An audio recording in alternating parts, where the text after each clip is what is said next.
I like Chinese. This is Chinatown, a game for 2, 3 to 5 players.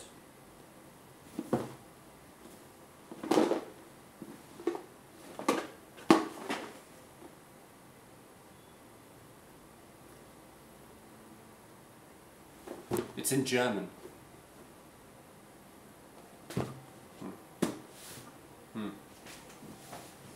I like Chinese. This is Chinatown, a game for 3 to 5 players, which has you trying to take over Chinatown across 6 years, build some shops, trade some plots of land, maybe trade some money, and at the end of it, you need to have the most cash to be the winner. The box is lovely. You can see the artwork's obviously beautiful. The manual isn't very big. The board, we'll come to that. And inside you get this bag with loads of lovely tiles in it, which are your shops. So we've got a restaurant or some laundry shops, or maybe a photo booth, maybe just a photo, and some jewellery. And you get counters. You get some lovely American money, and these pile of cards which represent your plots of land, which could also be doubled up for some sort of bingo game or something. Let's take a look at how it plays. So, let's have a look at how the game plays. The game takes place over 6 years, and each year you'll be getting plots of land, you'll be getting shops, little tiles to put on those plots of land, and you'll be getting money at the end of the year based on what you've put down. And after these 6 years are up, the person with the most money is the winner. At the start of every year you'll get dealt a handful of these plot cards, and these are the number cards I showed you. And you get to choose, let's say you get dealt 5, and you get to choose 3 to keep. Depending on how many players there are, you get a different number of cards. So let's say I choose these 3 because I like them and I'm a black player, so I'll put them down. And then I get to throw those away, and then I get to draw some tiles from the bag. So I have a little fiddle around and draw some tiles out. Let's say I get 4. I don't get to choose these ones, it's just the luck of the draw. And I've got 2 takeouts, I've got a photo, and I've got a tropical fish. Now, at the start of the game, you're beginning to look at what everyone else has got. You're going to look where their plots of land are. You're going to look what tiles they've got. You're going to want to get your plots of land close together so you can build bigger shops. Because if I put 2 takeouts next to each other, let's say red has this one and I manage to bargain for it, I can put that there, I can claim that, which means I now get a little bit more money because I have some shops that are joined together that form a larger unit. Now, the important thing is about these tiles with the numbers in the corner. And, well, that's pretty much the game. Now, the great thing is that you can trade anything. You can trade these tiles, you can trade the money that you get at the start of the game and the end of every year, and you can trade plots of land. So it's all about trying to get the best deal whilst trying to undercut other people at the same time, which makes this a very stressful game. So this is an example of a game in turn 3, and I can see that I've built my 3 takeouts previously, and white's built 2 tropical fish and red's built his photos, but everything else is fair game. And at the start of the year we'll get some new spots, and it turns out I don't get lucky and red managed to get 77 and white managed to get 81 while I get something rubbish. I don't know, and the best I could get is maybe this one, which is alright. And I don't know, this one, or something stupid, or one over here.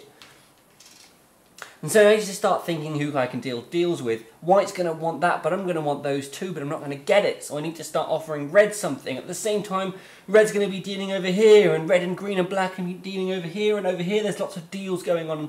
There's going to be lots more spots that have come up, and lots more tiles which have been come out. And I need to start thinking, what can I give red to get that, or do I just forget that, and do I move on to something else? At the same time, white's going to be doing it, and then before you know it, they've got it, and they've swapped for something else. I don't know, maybe they've swapped for something over here, and bought loads of money from them, or something like that. And then you need to start thinking, well, what am I going to do next? Do I need to hope these come out, or do I need to start looking elsewhere? But you can't really, because you're locked in, and it gets all very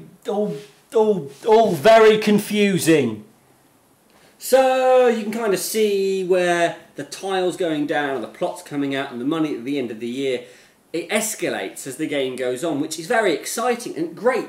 But the fact that you can't choose what tiles you get out of this lovely bag is kind of frustrating, and it does force you to have to trade. And whilst it does encourage that sort of fun element of, well, hey, I'll give you my tropical fish if you give me your tea house, it seems like the loudest shouter or the fastest dealer is going to win, which some people might love about the game. Now, I haven't explained what this number in the corner really means. Building a bigger shop of the same type gives you more money until you reach the number in the corner. So 5 florists will be 4 florists and 1 florist. And as soon as I get that number in the corner, I'm going to be getting a lot more money for that shop. So a florist of size 4 is worth quite a lot of money, but nowhere near as much as a restaurant of size 6. But bigger shops are better.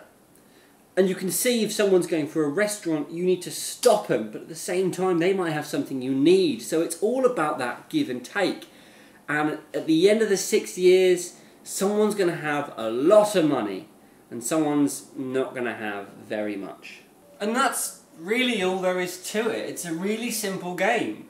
Every year is the same thing. You get your plots of land and you get your tiles, and then you start dealing. And then when everyone's done, you just say, well, year's done, get my cash, do it again. And that's great. It's actually a surprisingly good family game because it's just so simple. The only problem with it is that the maths, because you get these cards here, which, okay, it's in German, but because the maths is so exact and you know exactly how many years there are, you can kind of say in year 4 or 5 or 6, I know exactly how much I'm going to get if I do this action, so you need to give me exactly this much, which will put us both up on everyone else, which makes this game really mathsy.